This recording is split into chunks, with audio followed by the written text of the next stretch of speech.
নদীর জলের ভেতর লুকিয়ে ছিল ওই নরখাদক আদিবাসীগুলো।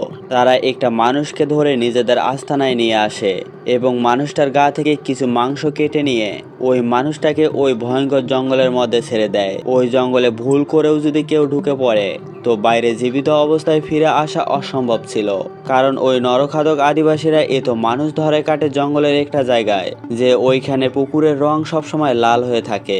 শরীর শিউরে উঠবে এমন একটা মুভি। অনেক দৃশ্য আছে যেগুলো অমানসিক। তো 18 বছরের নিচে যদি কেউ থেকে থাকো তাহলে ভিডিও বন্ধ করতে পারো। তো বন্ধুরা, সকলে চ্যানেলটি সাবস্ক্রাইব করে ভিডিও শুরু করি। বরাবরের মতোই আমি মুভিগুরু আছি তোমাদের সাথে। সিনেমার শুরুতেই দেখানো হয় দক্ষিণ পূর্ব এশিয়ার এক ভয়ানক জঙ্গল। সেই জঙ্গলে গাছ কাটার জন্য কিছু মানুষ এসেছে। তাদের মধ্যে একজন লোক গাছ কাটা গাড়ির ভিতর বসেছিল। হঠাৎ তার মনে হলো কেউ একজন জঙ্গলের মধ্যে এক দিক থেকে আরেক দিক ছুটে গেল। এরপর তাদের দলের আরেকজন, তিনি জঙ্গলের ভেতরের দিকে দাঁড়িয়েছিল। তখনই কেউ একজন তাকে ধারালো একটা অস্ত্র দিয়ে কোপ মারে আর তাকে সেখান থেকে টেনে জঙ্গলের ভেতরে নিয়ে যায়।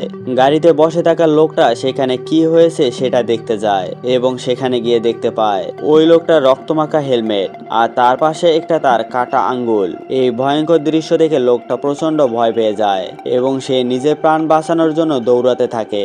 কিন্তু দুর্ভাগ্যবশত জঙ্গলে পশুদের ধরা ফাঁদ পেতে রাখা একটি ফাঁদে লোকটার পা আটকে যায় এবং সে উল্টো হয়ে গাছের মধ্যে ঝুলে যায়। একটু পরে সেই জঙ্গলে বসবাসকারী ভয়ঙ্কর আদিবাসীদের মধ্যে একজন সেখানে চলে আসে, যার মুখে এবং গায়ে রক্ত মাখা ছিল। তাকে দেখলে বোঝা যায় সে যেন এক সাক্ষাৎ নরখাদক। সেই আদিবাসীরা ওই লোকটাকে সেখানেই মেরে ফেলে। তারপর দৃশ্য চেঞ্জ হয়ে যায়। আমরা দুটো কাপলকে দেখতে পাই। এর নাম হলো রিজি, এর নাম হলো জ্যাসমিন এবং এর নাম হলো এজে এবং এই মেয়েটার নাম হলো মায়া, যারা কলেজের সময় থেকেই বন্ধু এবং ওই জঙ্গলে তারা একটা রিসোর্টে এসেছে ছুটি কাটাতে। খাবার খাওয়ার সময় গল্প করতে করতে তারা সিদ্ধান্ত নেয় পরের দিন তারা কায়াতে করে জঙ্গলের নদী পথ দিয়ে ঘুরবে। কায়াত হলো এক ধরনের বিশেষ নৌকা। সাধারণত এই নৌকাগুলো সরু এবং লম্বা হয়। তারা ওই জঙ্গলটিতে ঘুরিয়ে নিয়ে বেড়ার জন্য একজন গাইডকে হায়ার করে। এই গাইড, যার নাম হলো নিক তাদেরকে লাইফ জ্যাকেট আর কায়াত কিভাবে চালাতে হবে সেটা ছোট্ট একটা ট্রেনিং দিয়ে যাত্রা শুরু করে, কারণ এই ভয়ঙ্কর জঙ্গলে কখন কি হয় কেউ জানে না। এবং একই সাথে ঠিক করে তারা যে আজকে রাতে আর বাড়ি ফিরছে না, অর্থাৎ রাতটা সেই ভয়ঙ্কর জঙ্গলের মধ্যেই কাটাবে। নদী দিয়ে যেতে যেতে নিক সেই নদী এবং জঙ্গলের ব্যাপারে বলতে শুরু করে। এ যেন ভয়ঙ্কর প্রাকৃতিক সৌন্দর্যের মধ্যে দিয়ে তারা যাচ্ছিল।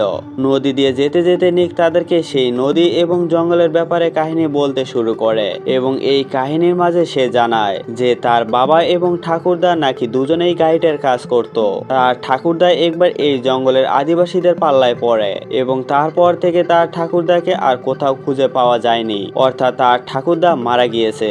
ছেলে দুটো এটা শুনে বিশ্বাস না করলেও মেয়ে দুটো কিন্তু অনেক ভয় পেয়ে যায়। মায়া ভয়ে ভয়ে জিজ্ঞেস করে, শুনেছি এই জঙ্গলের মধ্যে নরখাদক আদিবাসী আছে, তারা কি এখনো এই জঙ্গলের মধ্যে থাকে? তখন নিক বলে, এই জঙ্গলটা ওদের, তাই এখানে ওরাই থাকে। কিন্তু ঘাবড়ানোর কিছু নেই, আমরা ওদের আস্তানার দিকে যাব না। অন্যদিকে দেখা যায় দুজন বাইকার, একটা ছেলে এবং একটা মেয়ে। তারা এই জঙ্গলে ঘুরতে এসেছে। ছেলেটার নাম ড্যানি। তারা জঙ্গলের মাঝখানে একটা জায়গায় একটা সাইনবোর্ড দেখে যেখানে লেখা ছিল ডু নট এন্ট্রি, মানে প্রবেশ নিষেধ। তারা বিষয়টাকে মজার ছলে উড়িয়ে দেয় আর তারা জঙ্গলের ওই অংশেই ঢুকে পড়ে যেখানে যাওয়া মানে মৃত্যুর মুখে যাওয়া। জঙ্গল দিয়ে যাওয়ার সময় হঠাৎ কেউ একজন ড্যানির গলায় কোপ দিয়ে তাকে মেরে ফেলে এবং তারা দুজনেই বাইক থেকে পড়ে যায়। মেয়েটি ড্যানির বাইকের দিকে এগিয়ে যায় আর সেখানে গেলে দেখতে পায় রক্তের পুকুরের মধ্যে পড়ে থাকা ড্যানির দেহ আর কিছুটা দূরেই তার কাটা মাথা পড়ে আছে। মেয়েটি প্রচন্ড ভয় পেয়ে চিৎকার করতে থাকে এবং সেখান থেকে দৌড়াতে দৌড়াতে একটা গুহায় গিয়ে ঢোকে। কিন্তু সে তো আর জানতো না যে এই গুহাটা ওই নরখাদক আদিবাসীদের একটা ডেরা। সেখানে এক কোণে বসে সে নিজের ফোনে রেকর্ড করতে থাকে যে তাদের সাথে কি হয়েছে। তখনই একটি আদিবাসী সেখানে চলে আসে এবং ওই মেয়েটাকেও সেখানে মেরে ফেলে। এদিকে নিক এবং বাকিরা এতক্ষণে জঙ্গলের মধ্যে রাত কাটানোর ব্যবস্থা করেছে। রাতে যখন মায়া নিকের সাথে কথা বলছিল তখন নিক দুটো লোকের গল্প বলে যারা জঙ্গলে কাঠ কাটতে এসে আদিবাসীদের কপ্পলে পড়ে গিয়েছিল এবং একই সাথে জানায় যে এই জঙ্গলের আদিবাসীরা নাকি তাদের শিকারকে সাথে সাথে মেরে ফেলে না, তারা তারা তাদের শিকারের কিছুটা অংশ কেটে নিয়ে তাদেরকে বাঁচিয়ে রাখে। এবার এখানে প্রশ্ন হলো, কেন শিকারের কিছুটা মাংস কেটে নিয়ে তাকে বাঁচিয়ে রাখে? কারণ যেহেতু এই জঙ্গলে কোনো ইলেকট্রিসিটি নেই আর থাকারও কথা না, তাই স্বাভাবিকভাবেই ওই আদিবাসীদের কাছে মাংস সুরক্ষিত রাখার কোনো ব্যবস্থা নেই। সুতরাং তারা তাদের শিকারকে প্রয়োজন না পড়া পর্যন্ত বাঁচিয়ে রাখে। এবার প্রশ্ন হলো, কিভাবে বাঁচিয়ে রাখে? ধরে নাও কোনো একটা মানুষকে তারা শিকার করলো আর তার পায়ের গোড়ালির কিছু অংশ কেটে দেওয়া হয় যাতে সে পালানোর চেষ্টা করতে না পারে, এবং যদিও পালিয়ে যায় তাহলে বেশি দূরে যেতে পারবে না। পায়ের অংশ কেটে নেওয়ার পর ওই মানুষটাকে জঙ্গলে ছেড়ে দেওয়া হয় এবং ওই আদিবাসীদের বাচ্চারা তাদের তাড়া করে।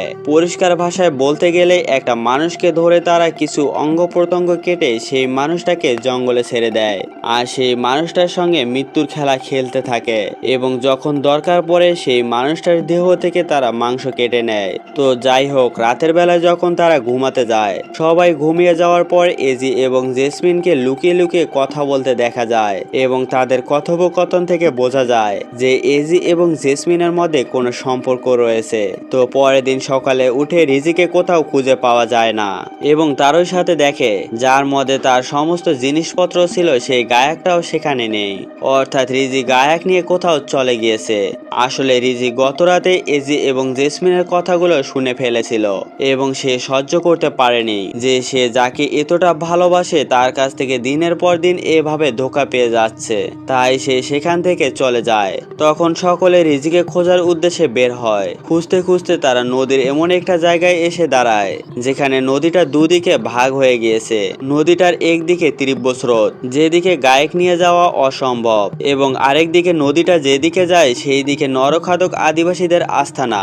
নিক সেদিকে যেতে একবারেই রাজি নয় এবং বাকিদেরকেও সেটা বোঝানোর চেষ্টা করে। সে বলে, এর থেকে ভালো আমরা এখান থেকে ফিরে যাই আর ফরেস্ট ডিপার্টমেন্ট এবং বন বিভাগকে গিয়ে আমরা সবকিছু খুলে বলি। তারা রিজিকে খুঁজে বের করবে। আমরা শুধু শুধু কেন নিজের প্রাণ বাজি রেখে ওই ভয়ঙ্কর আদিবাসীদের আস্তানায় যাব? কিন্তু এজে একটু ঘাত আরামও করে বলে, আমরা বোট নিয়ে ওইদিকেই যাব, কারণ রিজির সঙ্গে এই ভয়ঙ্কর জঙ্গলে যে কোনো কিছু হতে পারে। আমরা ওকে একা ফেলে যাব না। তোমার যদি আমাদের সঙ্গে আসতে সমস্যা হয় তাহলে এসো না, তুমি সাঁতার দিয়ে ফিরে যাও। এই ভয়ঙ্কর জঙ্গলে যেখানে পদে পদে মৃত্যু অপেক্ষা করছে, সেখানে একটা মানুষ সাঁতার দিয়ে লোকালয়ে ফিরে যাওয়ার রিস্ক তো নেবে না। সুতরাং বাধ্য হয়ে নিকো তাদের সঙ্গে যায়। কিছু দূর গিয়ে তারা রিজির কায়াক জঙ্গলের ধারে দেখতে পায়, তাই তারা রিজিকে খোঁজার জন্য জঙ্গলের ভেতরে প্রবেশ করে। তখন নিক তাদের সঙ্গে যেতে চায় না। সে বলে, যদি তোমরা 1 ঘন্টার মধ্যে ফিরে না আসো তাহলে আমি এখান থেকে একটা কায়াক নিয়ে চলে যাব।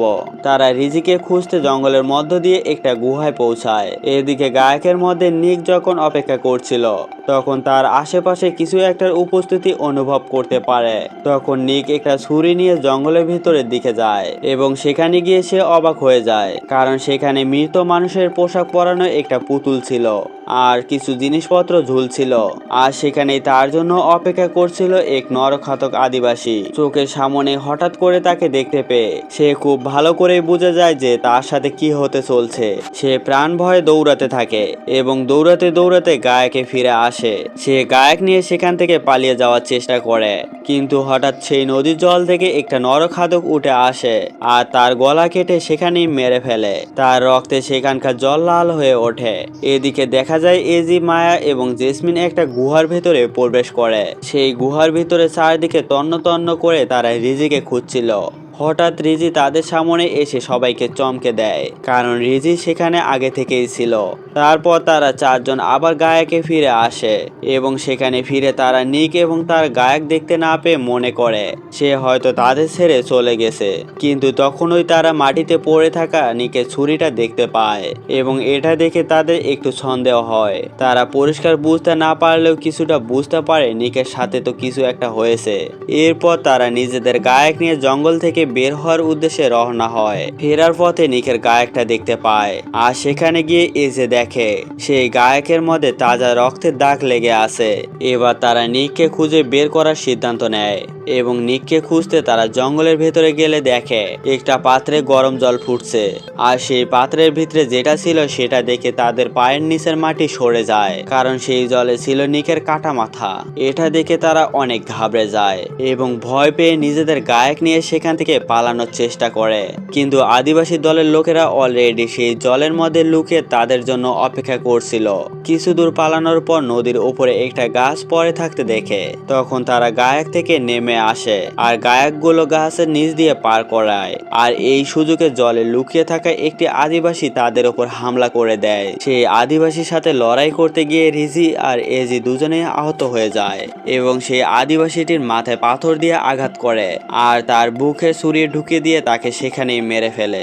এদিকে বিপদের উপর আরেক বিপদ, তাদের গায়কগুলো জলে ভেসে অনেক দূরে চলে গিয়েছে, সুতরাং তাদেরকে জঙ্গলের ভেতর দিক দিয়ে যাওয়া ছাড়া আর কোনো উপায় নেই। পরবর্তী পার্ট পেতে চ্যানেলটি সাবস্ক্রাইব করে রাখুন।